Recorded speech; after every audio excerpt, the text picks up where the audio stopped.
Good morning, guys. Real 111T. What have we here? Well, we are all set up for our boil test of the Liberty Rocket Zero, the Liberty Rocket 100 versus the Primus Omnifuel. Okay. All three stoves will be running K1 kerosene, purchased at a local gas station at the pump for $4.39 a gallon. Okay. It was all in one jug at one point, so it's all the same fuel. Okay. We'll be boiling water that was sitting in my car overnight. There's a 20-liter jug there, and the ambient temperature is around 60 degrees. So I don't know exactly what the temperature of the water is, but what is really important for this test is it's all the same. Okay, I'm going to be doing a 1-liter test, and sequentially. Okay, and we're going to be using the GSI stainless steel kettle, and I don't have a fancy thermometer that's going to be telling me, it's 212 degrees exactly. We're just going to wait till we see a jet of steam shooting out of the spout. That's going to be our indication that it is boiling. Okay, let me get this set up and we will get ready with our first test. So first up, frame there. So first up we have the Liberty 100. Okay, I've got the stopwatch. It's going to be right here. I'm going to save you the trouble of watching me prime and light each one. Okay, once it's up and running at full blast, we'll come back and we'll get it started. Okay, so we're ready to get started here. 1 liter of water. There we go.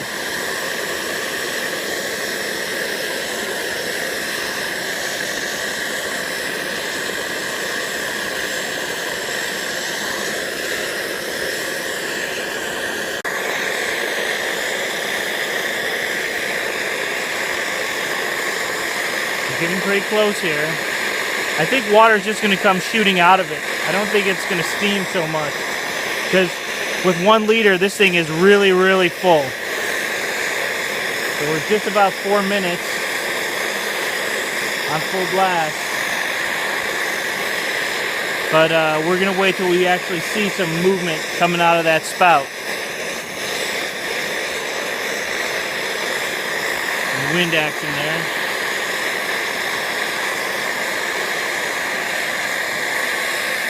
Alright, back in a sec. Alright, so right at 4:53, we're seeing quite a bit of... 4:53 for that one.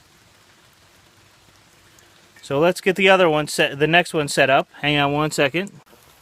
I think I might have misspoke there at the end of that last one. If I refer to that last one as the Model 100. This is the 100.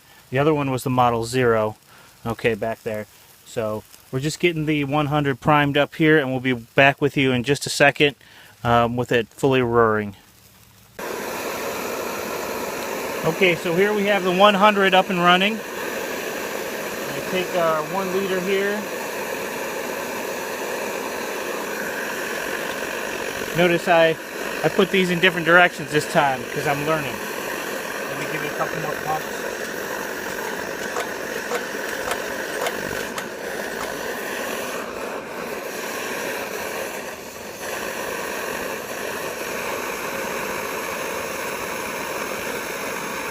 Be back in a few, guys. Well, this is very interesting. I did not expect this at all. Here we are at 6:42, and the 100 has not quite boiled the water. Oh, here it comes. Here it comes. We'll see some squirting out there. Oh, there we go. Just about 7 minutes. Just about 7 minutes. So that's interesting.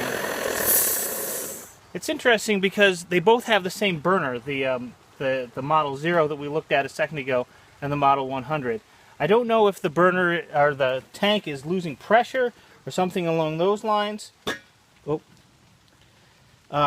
But yeah, so right around 7 minute mark is I guess where that was boiling that liter. So now we're going to switch over to the Omnifuel. So get ready for a show with this. Hang on. So you see we have the Omnifuel here just finishing up the prime. This is its bone stock configuration with the 28 number nipple installed.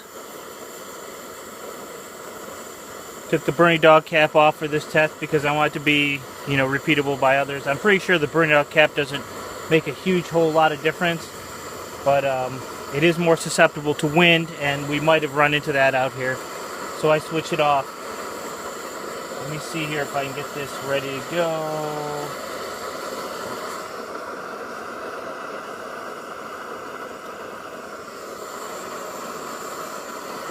Reset that. All right.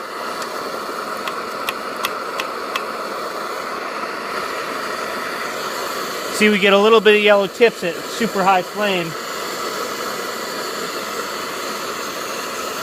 Hopefully it's finished priming. If not, it's going to finish up here pretty quick. I'm going to put the water on.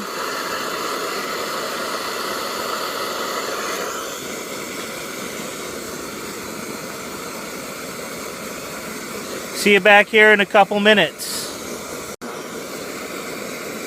So, I've never been extremely crazy with the Omnifuel as far as kerosene goes. It's burning really yellow. I don't know if you can see that, probably not. You might see some little yellow tips flipping up. If I turn it down a little bit, it gets a little bit better, a little bit more blue.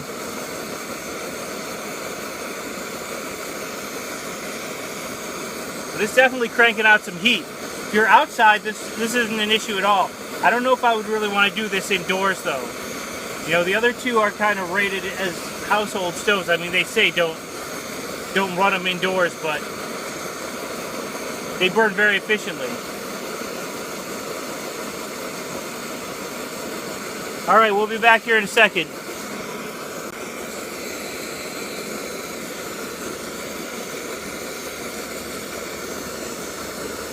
It's getting pretty close.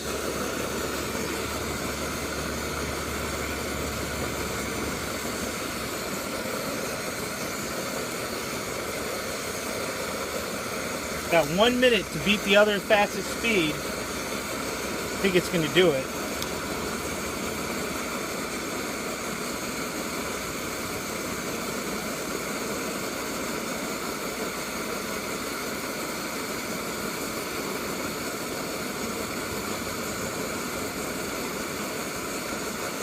Alright, so 4:16.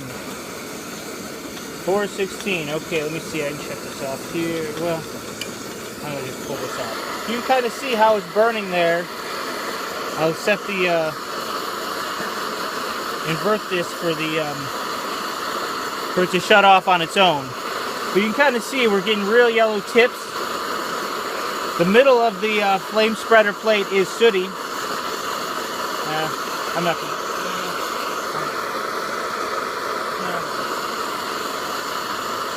So, to recap, we had the Model 0 Liberty at 4:53.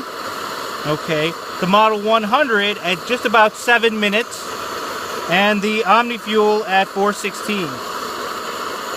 So, we'll see her shut off here.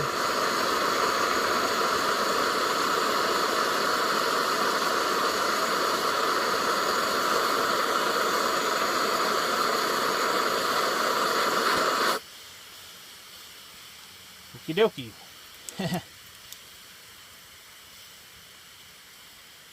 That's the flip stop feature on the Omnifuel to purge the fuel line and tank of any fuel and pressure. Right now this fuel tube is empty, basically just venting the pressure out through the jet.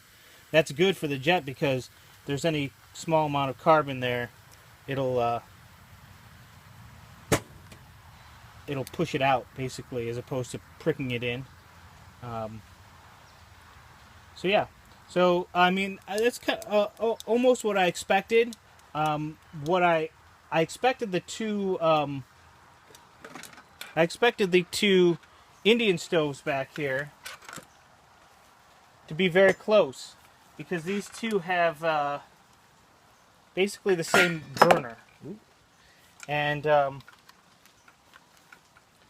you look, this burner is basically dimensionally, it's exactly the same.